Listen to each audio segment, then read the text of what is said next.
उत्तर प्रदेश के एटा जिले में जो हुआ वो सिर्फ एक अपराध की खबर नहीं है।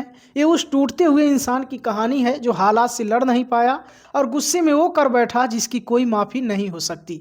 सोमवार का दिन था। नगला प्रेमी सुनहरी नगर की वो गली हमेशा की तरह शांत थी। किसी को अंदाज भी नहीं था कि इसी घर के अंदर कुछ ही घंटों में एक पूरा परिवार खत्म हो जाएगा। पिता, माँ, पत्नी और एक जवान बेटी, 4 जिंदगियां एक ही छत के नीचे हमेशा के लिए खामोश हो जाएंगी।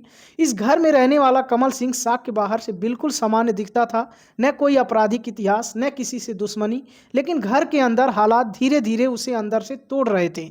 बेटी ज्योति की शादी तय हो चुकी थी। चंडीगढ़ में नौकरी करने वाले अनुराग सक्सेना ने उसकी इंटरकास्ट मैरिज होनी थी।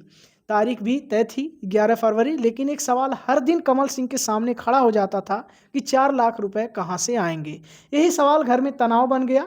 पत्नी रत्ना देवी के ताने, समाज का दबाव और अपनी बेबसी, इन सब ने मिलकर कमल सिंह के भीतर कुछ तोड़ दिया। दोस्तों, सोमवार दोपहर करीब 12:40 पर कमल सिंह घर के अंदर दाखिल हुआ। उसके चेहरे पर क्या चल रहा था कोई नहीं जानता, लेकिन अगले 1 घंटे में जो हुआ वो इंसानियत को शर्मसार कर देने वाला था। सबसे पहले उसने अपने पत्नी पर हमला किया, फिर उस बेटी पर जिसकी शादी को लेकर इतना बवाल मचा था, उसके बाद माँ और आखिर में पिता।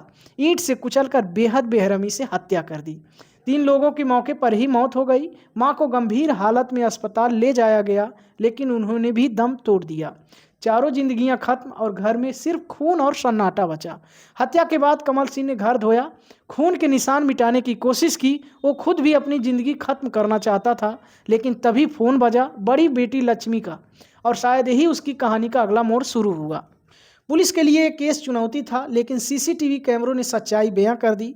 12:40 पर घर में दाखिल होना और 1:55 पर बाहर निकलना। सीडीआर, मेडिकल रिपोर्ट और वैज्ञानिक सबूत, सब कुछ एक ही तरफ इशारा कर रहा था। महज 24 घंटे में पुलिस ने इस जघन्य हत्याकांड का खुलासा कर दिया।